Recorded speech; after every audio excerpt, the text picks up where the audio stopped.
saya Nisa Tamevia dari absen 23. Perkenalkan, nama saya Kumala Kustari dari absen 21. Perkenalkan, nama saya Adria Mini Syarifah dari absen 7.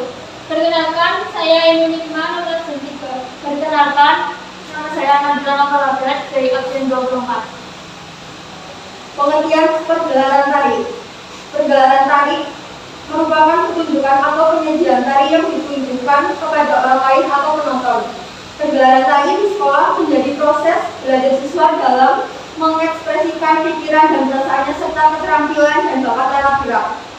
Pergelaran seni sering didukung dengan cabang seni yang lain untuk mendapatkan sajian pergelaran tari yang indah dan memukau. Bagi penonton, pergelaran seni dapat dijadikan sebagai kegiatan apresiasi untuk mengembangkan kreativitas. A. Evaluasi rencana materi pergelaran tari. Dalam melakukan suatu kegiatan, pergelaran tari perlu adanya proses menyusun materi karya tari yang akan dipergelarkan. Tingkat ini dilakukan untuk menyeleksi dan menyusun materi agar tidak menonton dan memiliki dinamika penyajian dalam pertunjukannya. Pada proses penyeleksian dan penyusunan materi perlu mempertimbangkan kualitas dan kuantitas penyajian. Kualitas akan berkaitan dengan tingkat keunikan dan daya tarik nilai seni yang dimunculkan melalui karya tarinya, sedangkan kuantitas dapat diamati dari jenis penyajian yang dibawakannya, apakah materinya tari tunggal, pasangan, dan kelompok. Ada beberapa aspek yang dijadikan pergelaran, yaitu dari segi kualitas dan kuantitas penyajian. 1. Jumlah pemain penari. 2. Penggunaan properti tari. 3. Penyajian gerak secara keseluruhan. 4. Jenis penyajian. 5. Unsur musik dan pengiring. 6. Rias dan busana. 7. Keunikan dan daya tarik nilai seni yang dimunculkan. B. Membuat deskripsi tarian. Perlu dipahami dalam membuat karya tari tentu memerlukan proses yang dikeluarkan seperti tenaga, pikiran, kekuatan, dan mungkin biaya proses kegiatan.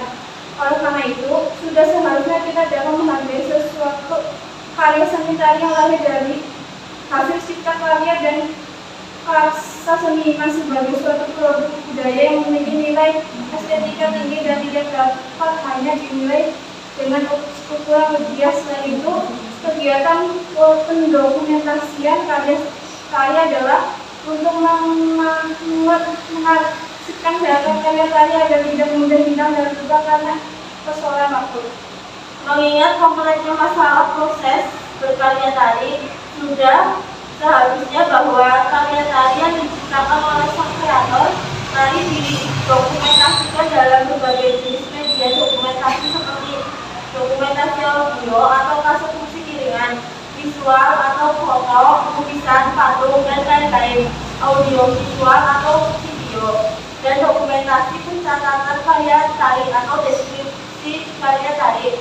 Kegiatan mendeskripsikan karya tari adalah salah satu bentuk kegiatan menghargai karya tari yang paling sederhana dan tidak akan memakan biaya yang relatif besar. Kegiatan ini dapat dilakukan oleh siapa saja dan di mana saja dengan menggunakan peralatan yang akan mudah diperoleh dan relatif tidak mahal. Hal-hal yang perlu dideskripsikan dari karya tari akan terkait dengan beberapa fokus masalah, diantaranya masalah gerak, busana, rias, dan musik iringan. Apabila pencatatan karya tari ini lebih lengkap dapat ditambahkan dengan beberapa fokus masalah seperti tata cahaya, tata panggung, tata dekorasi, dan tata pengeras suara. Kegiatan mendeskripsikan karya tari di dalamnya berisikan kegiatan menguraikan materi karya tari yang diamati sesuai dengan fokus pengamatan seperti yang disebutkan di atas. Kalimat dan bahasa yang digunakan tidak memiliki kebakuan penggunaan kalimat atau bahasa, akan tetapi lebih disesuaikan dengan kebutuhan materi yang akan dideskripsikan. Kalimat atau istilah yang digunakan dapat bersifat kedaerahan atau menggunakan istilah yang dibuat oleh penulis.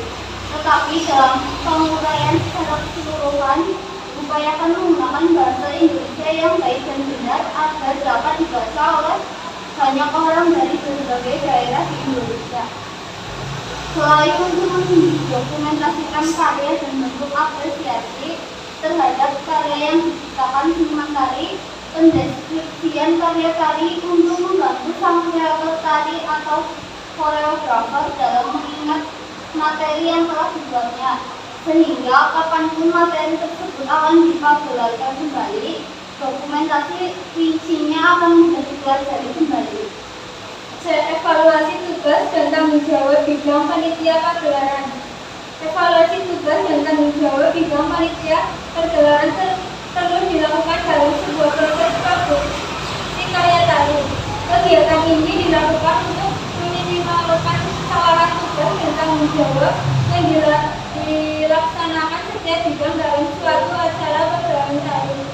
Kegiatan evaluasi memiliki makna sama dengan kegiatan koordinasi kerja antar bidang dalam struktur organisasi kegiatan pergelaran tari. Secara garis besar, bahwa struktur organisasi dalam kegiatan pergelaran tari dapat terbagi pada 3 kelompok kerja, yakni kelompok kerja tim produksi, tim host manager, dan kelompok kerja tim artistik. 1 tim produksi. Tugas dan tanggung jawab tim produksi lebih difokuskan pada persoalan mengurus segala administrasi, rancangan dan pembuatan surat menyurat, rancangan dan pembuatan anggaran biaya kegiatan, rancangan dan pembuatan publikasi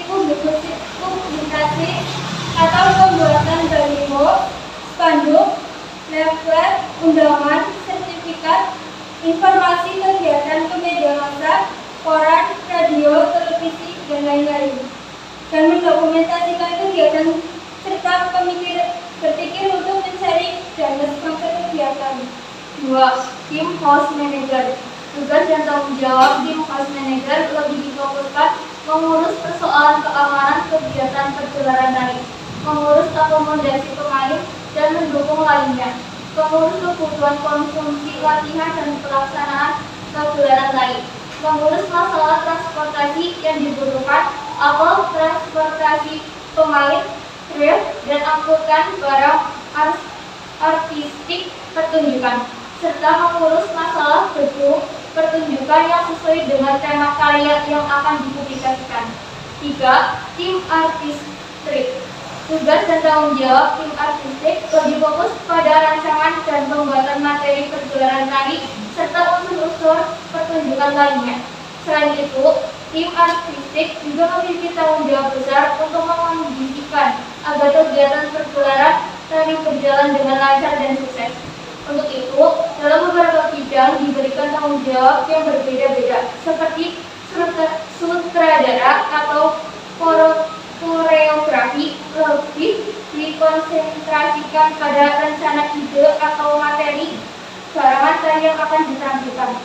Pimpinan artistik membantu sutradara dan koreografer untuk menerjemahkan dalam bahasa benda atau perumpamaan atau rancangan pembuatan properti, setting, dan dekorasi panggung, serta menjadi leader dan penata panggung dan penata artistik lainnya.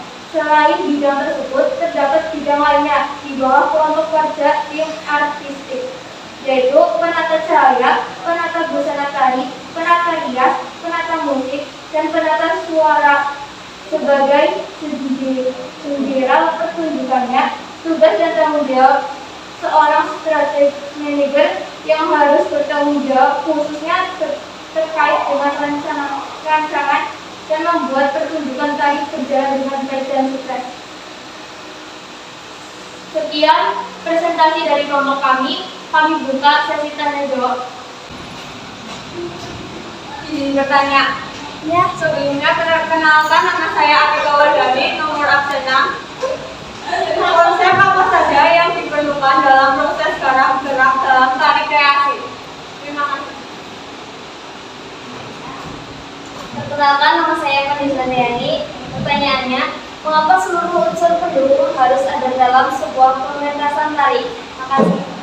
Dan menjawab untuk pertanyaan Atika.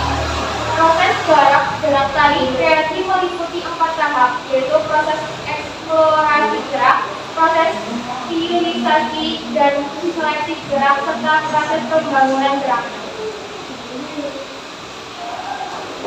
Jadi izin dijawab untuk pertanyaan dari Fani.